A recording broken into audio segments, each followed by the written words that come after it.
నేను మీ ఇంటికొచ్చినా నేను ఎవరు ఏంటో అన్నది ఎవ్వరికి తెలియకూడదు.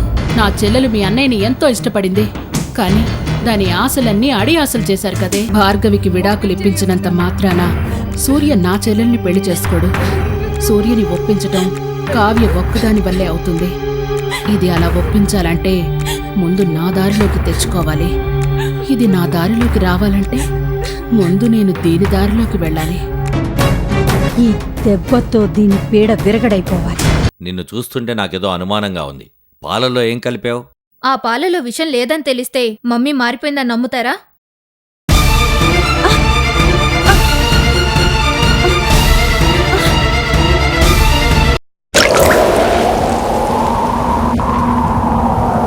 నిజంగానే ఆ పాలలో విషం కలిపేనే.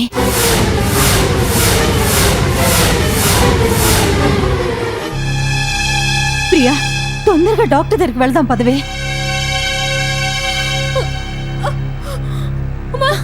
ప్రియా, ప్రియా ఏమండి? ప్రియా, ప్రియా,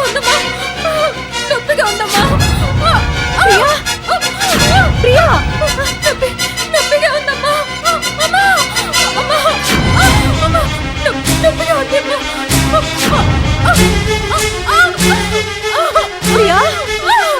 ప్రియా ఏమైంది?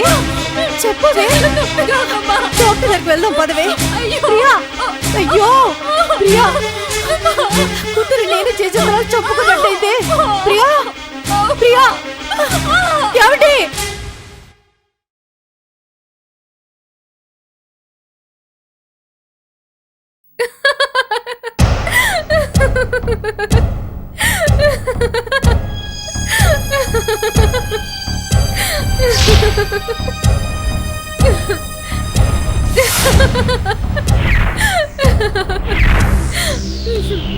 నాకేం కాలేదమ్మా, నువ్వేం కంగారు పడుకు. నేను తాగింది నువ్వు కలిపిన విషం పాలు కాదు. నువ్విలాంటి తిక్క పనులు చేస్తావనే నిన్నో కంట కనిపెడుతూ ఉన్నాను. నువ్వు ఇందాక కిచెన్లో ఉన్నప్పుడు నీకో ఫోన్ వచ్చింది కదా, అప్పుడు. అయినా ఇలాంటి తెలివి తక్కువ పనులు చేయొద్దని నీకెన్నిసార్లు చెప్పాను మమ్మీ. ఇప్పుడు భార్గవి నిజంగా పాలు తాగి చచ్చిపోయి ఉంటే నీ పరిస్థితి ఏమేదో ఆలోచించు. డాడీకి మన మీద నమ్మకం కుదిరేంత వరకు ఓపిక పట్టమని చెప్పాను కదా. ఈ లోపల అది నన్ను చంపేస్తుంది, చంపేస్తుంది. దాని మీద నువ్వు దెయ్యాన్ని ప్రయోగిస్తే అది పిచ్చ పిచ్చిగా ప్రవర్తిస్తుందని అనుకున్నాను, కానీ అదే దెయ్యంగా మారిపోతుందని నేను అనుకోలేదు. అమ్మో, ఇక్కడ ప్రత్యక్షమే అక్కడ మాయమవుతుంది, అక్కడ మాయమై ఇక్కడ ప్రత్యక్షం అవుతుంది. అది అది నా మీద పగపోన్నట్టు ప్రవర్తిస్తుంది. ఇలాగే ఓపిక ఊరుకుంటే ఏదో ఒకరోజు నా గుర్తు పిసుకు చంపేస్తుంది. అందుకే దాన్ని చంపేయాలనుకున్నాను. నువ్వు అనవసరంగా భయపడుతున్నావు మమ్మీ. ఆ దయ్యం ఇప్పుడు పూర్తిగా బిస్తర కంట్రోల్లో ఉంది. మామూలుగా భయపెట్టడమే తప్పితే ప్రాణాలు తీసేంత ప్రమాదం ఏమీ లేదు. నేను ఇందాకే బిస్తరతో మాట్లాడొచ్చాను. తొందరలోనే ఆ భార్గవి పని ఫినిష్ అయిపోతుంది. నువ్వేం కంగారు పడకు. ఇంకోసారి ఇలాంటి పిచ్చి ప్రయోగాలేమి చేయకు.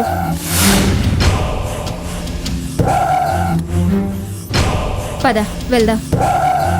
దా రామ్మా.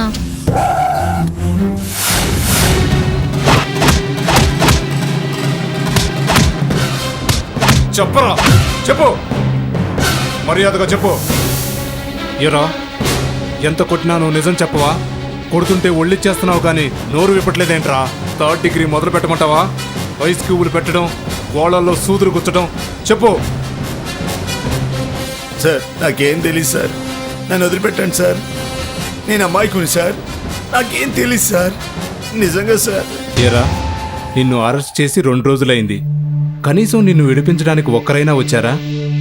నువ్వు అమాయకుడు అయితే నీకోసం ఎవరో ఒకరు రావాలి కదరా. చివరికి నీ పెళ్ళాం కూడా రాలేదు కదరా. దీన్ని బట్టే అర్థమవుతుంది నువ్వు ఎంత పెద్ద వెదవ్వో.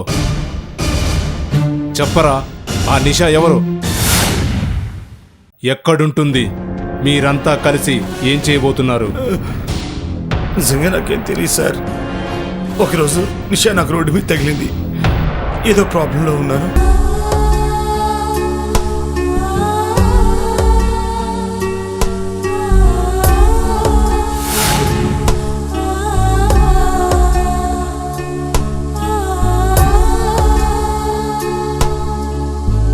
ఏంటి మీ ఆయన కోసమే?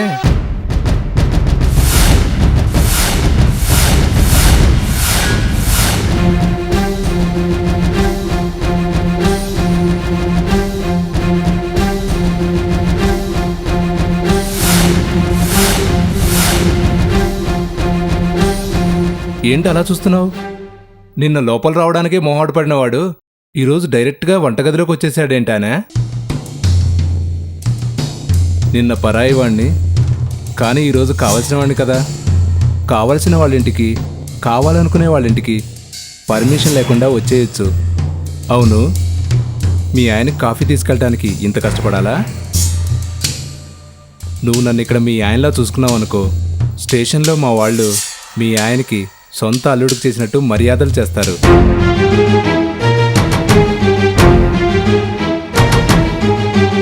ఏమంటావు? ఓకేనా? నేను మీ చెల్లెలు లాంటి దాన్ని, వదిలేయండి, దండం పెడతాను. అబ్బా, ఏదో సెంటిమెంట్తో మూడ్ ఆఫ్ చేసి నా కోపం తెప్పించొద్దు. నా కోపం వచ్చిందనుకో, నీ మొగుడికే మొగుడినవుతాను. అసలు ఇప్పుడు నీ మొగుడిరుక్కున్న కేసులోంచి బయటికి తీసుకురావాలంటే కనీసం ₹1,00,00,000 అవుతుంది. కానీ ₹1 అయినా అడిగానా?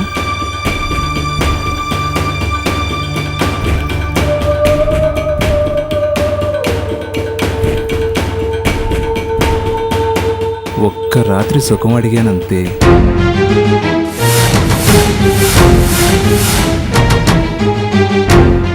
డబ్బులు ఇవ్వక సుఖము ఇవ్వక నీ మొగుడిని ఎలా బయటికి తీసుకొద్దామనుకున్నావే?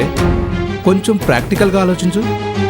చూడండి, ఇప్పటికీ నాకున్న సమస్యలకి ఏం చేయాలో తెలియని దిక్కుతోచని స్థితిలో ఉన్నాను. నా నిస్సహాయ స్థితిని ఆసరాగా తీసుకొని దయచేసి మీ నీచమైన కోరికలతో నన్ను హింసించకండి. హింసించడం ఇష్టం లేకే రిక్వెస్ట్ చేస్తున్నాను. నిన్ను బలవంతం చేసేవాడిని అయితే, నీకిష్టమైతేనే నీ దగ్గరకు వస్తానని చెప్తానా? ఎప్పుడో రేపు చేసి ఉండేవాణ్ణి. అబ్బా, నువ్వు నన్ను అర్థం చేసుకోవట్లేదు. ఇవన్నీ వదిలే. నీకు అర్థమయ్యేలా సింపుల్గా ఒక విషయం చెప్తాను. నీకు మీ ఆయన కావాలి, నాకు నువ్వు కావాలి.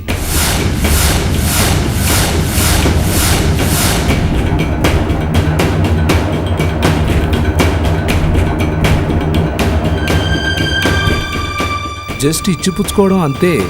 బాగా ఆలోచించి ఈసారి నేను వచ్చేటప్పుడు డైరెక్ట్గా బెడ్రూమ్కి వచ్చే ఏర్పాటు చేయి. క్లాసులు పీకాలని ట్రై చేసావనుకో, నాకు ఎక్కడో కాలుద్ది.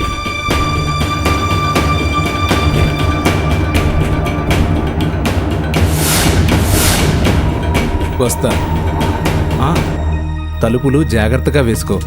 అసలే రోజులు బాగలేవు. సందు దొరికితే చాలు, నాలాంటి వీధి కుక్కలు చాలా వస్తాయి.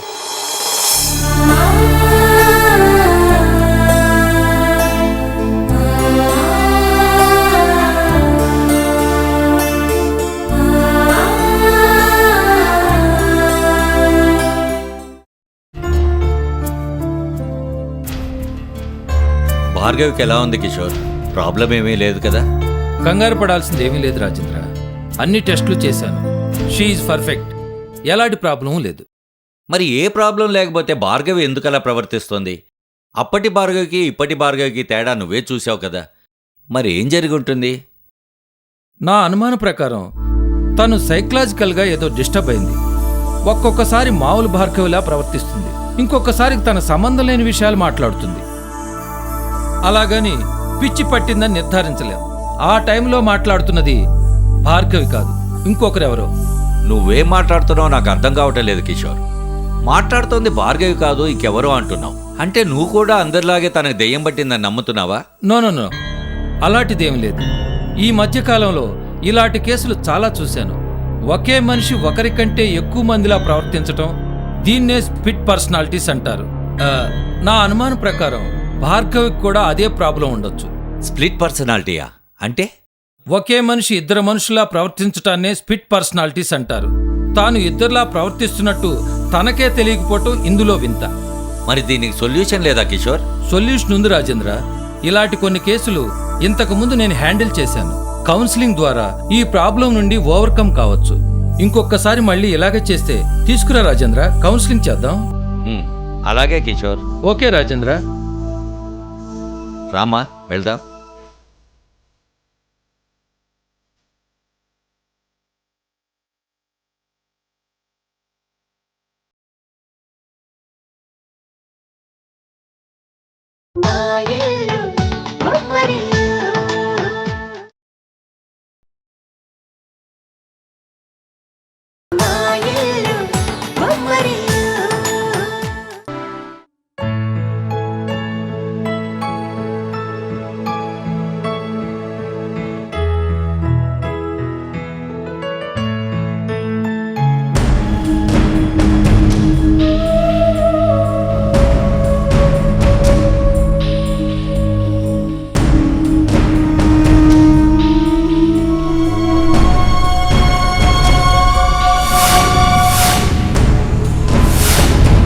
బిస్తరా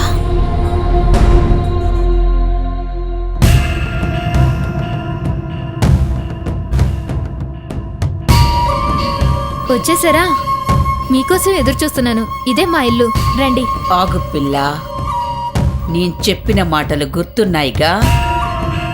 నేనే బిస్తరా అని ఎవరికైనా చెప్పినావో ఈ భూమి మీద నీకు నూకలు చెల్లుతాయి. అర్థమైంది కదా?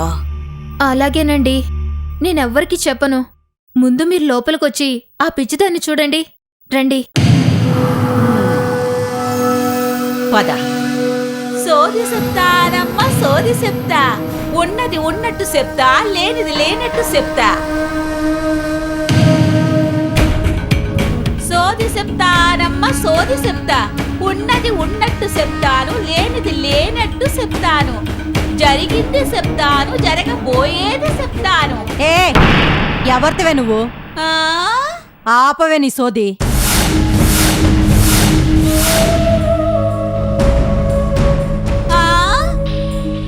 ఏందే కూనా, ఏందే నీ తలబిరుసు?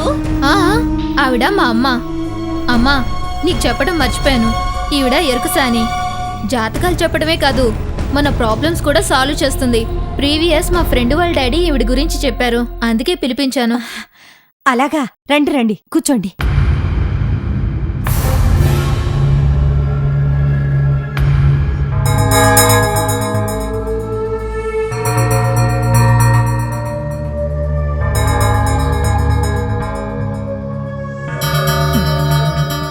మా ఇంటికి ఓ పెద్ద దెయ్యం పట్టుకుంది.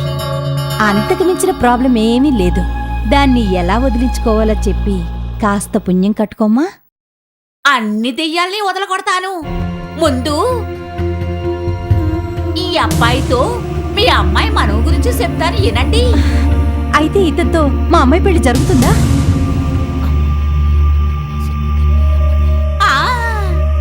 బెజవాడ దుర్గమ్మ తల్లి చెప్పినాది, తప్పక మనవు జరుగుతాది. రత్నాల్లాంటి ఇద్దరు బిడ్డల్ని కూడా కంటాది. కాకపోతే కొన్ని దుష్టగ్రహాలు అడ్డం పడుతున్నాయి. దుష్టగ్రహాలు అడ్డం పడే ఎప్పుడో జరగాల్సిన పెళ్లి ఇప్పటిదాకా పెటాకులే కూర్చుంది. ఏం కంగారు లేదమ్మా, ఆ దుష్టగ్రహాలేవో తెలుసుకుని అడ్డం తొలగిస్తే సరి. దుష్టగ్రహాలా? ఎవరు వాళ్ళు? ఇద్దరు ఆడకునలే. ఒక ఆమెకు 35 ఏళ్లుంటాయి. మనిషి చూస్తే ఎన్నపోసలా ఉంటది, కాని మనసంతా ఇసమే. వాళ్ళెవరో చెప్పి పుణ్యం కట్టుకోమా. వాళ్ళ పేర్లు చెప్పుకోవే తల్లి, చెప్పుకో. బెజవాడ కనకదుర్గమ్మ తల్లి, కాశీ విశాలాచమ్మ తల్లి, మధుర మీనాక్షి తల్లి. చెప్పవే, చెప్పు. గకారంతో మొదలవుతాది. ఇంకెవరు? ఆ కాంచనే. కాంచనే. ఇక రెండో గ్రహం